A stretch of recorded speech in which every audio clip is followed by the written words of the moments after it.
Franck Giscard, bonjour. Bonjour.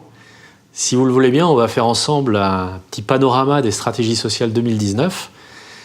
Parce qu'en ce début d'année, il y a pas mal de choses qui changent en matière sociale et fiscale. Alors quels sont les principaux changements ?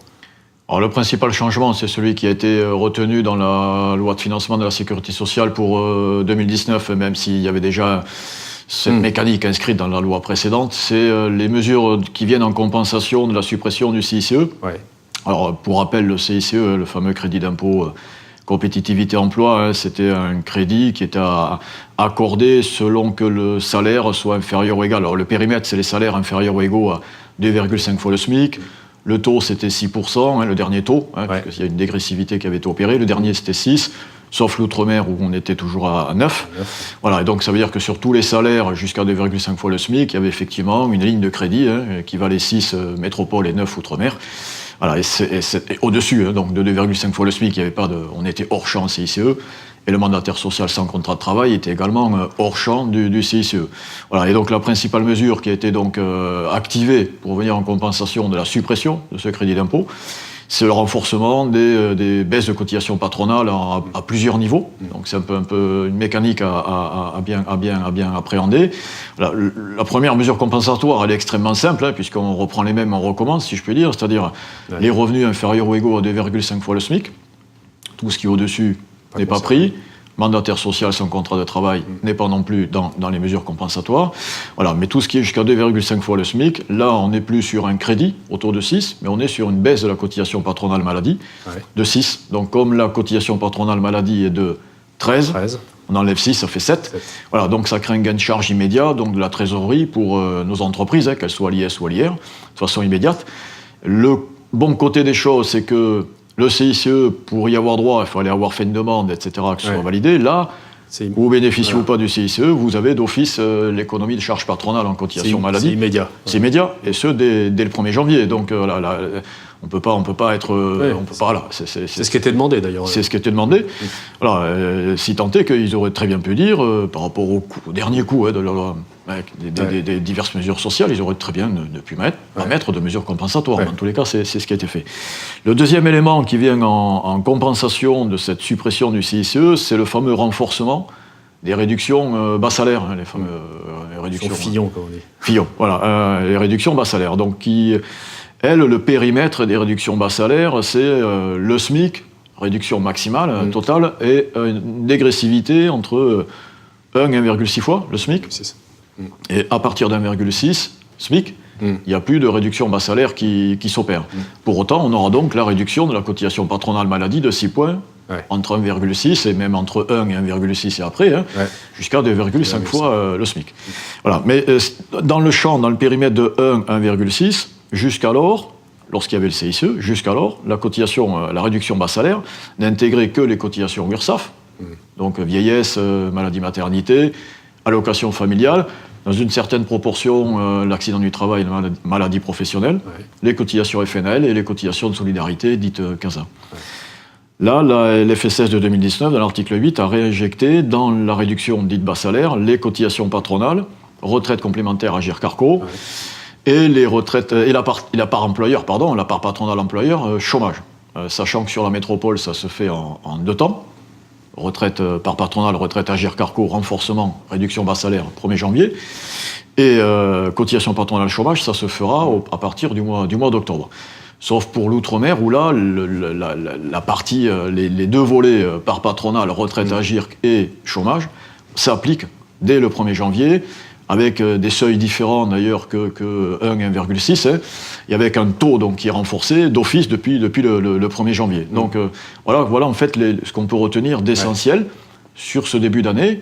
Voilà, mesures compensatoires qui viennent donc créer de l'économie de charge et donc du gain de trésorerie de façon mécanique. Alors, on le disait, pour le chef d'entreprise, c'est une économie de charge immédiate, mais on a fait valoir aussi que finalement, ce changement avait des conséquences moins favorables pour lui. Ah oui, parce que si on regarde que le volet social, là on est sur le verre à moitié plein, et si on veut regarder le verre à moitié vide, on compare avec le volet fiscal. Donc, bien évidemment que si on se dit il y avait une mesure qui donc était le CICE, qui venait réduire l'impôt ou le supprimer, qu'on soit à l'IS ou à l'IR, alors que là, on est sur une mesure qui crée une réduction de cotisation patronale, donc de charges, et donc qui mécaniquement devrait remonter le résultat, que celui-ci soit taxé à l'IS ou à l'IR. Ouais. À l'IR, sur des TMI à 30, 41, 45, ça peut faire un peu dégâts. Ouais. Et sur les taux marginaux d'IS à 15, 28 et 31, sur le seuil des 500 000, là, 28 et 31, ça peut faire aussi un peu dégâts. Donc c'est vrai que... On peut se dire que le fisc va aller récupérer une partie de la réduction accordée. Oui, voilà, donc c'est un peu ce qui peut être pointé du doigt, parce que la TMI à l'IS aujourd'hui est au maximum, hormis le taux réduit à 15, là, dans la limite des 38-120, mais sinon, on a le taux à 28 jusqu'à 500 000, et au-dessus, le résultat, là, et au-dessus, on est à 31. On sait que ces deux taux, là, 28 et 31, vont descendre à 25, pour s'aligner sur le taux moyen européen, d'ici la fin du quinquennat, donc d'ici 3 ans. Donc c'est vrai que cette économie de charge, en fait, elle va se retrouver taxée, soit sur la TMI la plus forte, soit sur la TMI IS, la plus forte aujourd'hui, puisqu'elle va baisser demain. Ouais. Voilà. Du coup, on se pose naturellement une question. Est-ce qu'on peut s'organiser ? On peut toujours optimiser. Est-ce qu'on peut s'organiser ? Alors, on peut toujours s'organiser. Déjà, la première des choses, c'est informer le dirigeant de ce qui se passe, de ces conséquences-là, qu'il ait eu le CICE ou pas. Qu'est-ce qui est prévu en termes d'économie de charge, en termes de mesures compensatoires, celles qu'on a rappelées. Donc déjà, l'informer de ça. Et ensuite, réfléchir avec lui sur des pistes d'optimisation. Alors, il est vrai que le dirigeant peut très bien dire, moi, après tout, je prends. Voilà. Ce gain de charge, je paie mon IR dessus, ou je paie mon IS, et puis il en restera toujours... je vais augmenter mon pouvoir d'achat immédiat. Mais on peut aussi arbitrer entre optimiser le pouvoir d'achat revenu immédiat, mais pourquoi pas aussi se lancer sur d'autres pistes d'optimisation. On pense naturellement, tant que la TMI à l'IS est au maximum, notamment aux passifs sociaux, à la dette sociale qu'il faut bien régler un jour. Et si on ne le fait pas lors de la revente, ça minore le prix, donc autant vendre au prix normal ou au prix le plus haut. Voilà, donc se soucier un peu d'alimenter les passifs sociaux, puisque la TMI est au maximum aujourd'hui, la TMI IS. Voilà, on peut aussi décider de passer en charge dans son entreprise des dispositifs de retraite complémentaires, catégoriels ou ensemble du personnel, qu'importe. Voilà, pour venir déjà amortir les effets de perte de droits qui vont arriver suite à la réforme du régime universel et régime en pointe, dont on connaît déjà à peu près la mécanique d'indexation des coûts d'achat et de valeurs de points. Donc voilà, on peut déjà arbitrer, informer le dirigeant, moindre des choses, et puis deuxièmement, l'informer sur les pistes d'optimisation pour réduire ce surplus d'IR ou d'IS. Maximiser l'utilisation de la réduction. Exactement. Et là, on travaille sur l'imposition 2020, puisque le CICE, lui, est affecté sur 2019, mais ce gain de charge-là, il va bien se répercuter sur 2020. Donc, tout ce qui peut venir en destruction, entre guillemets, de ce surplus d'impôts, ça passe par des dispositifs qu'il faut lancer cette année. Voilà, donc, et puis, autre idée intéressante que je retiens, donc, c'est que tout ce qui est provisionnement du passif social, vaut mieux faire vite, parce que c'est effectivement l'impact, l'avantage fiscal entre guillemets dû au provisionnement sera moindre quand le taux de l'IS sera baissé à 25%. Oui, clairement, c'est vrai qu'on peut y aller là. Oui, exactement. C'est vrai qu'on peut se dire, moi, comme mon salarié, il sortira, de toute façon, je déduirai le montant, sauf qu'on déduira, mais à 25. Donc, alors que si on externalise la dette, et d'une, c'est quand même plus confortable en termes de trésorerie, et de deux, on va provisionner sur une TMI à l'IS qui est au maximum.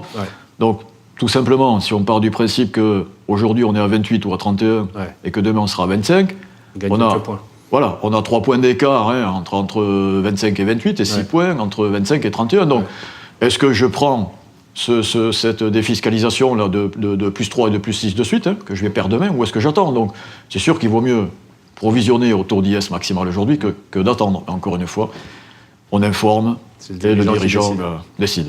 Voilà. Franck Giscard, merci beaucoup. Avec plaisir.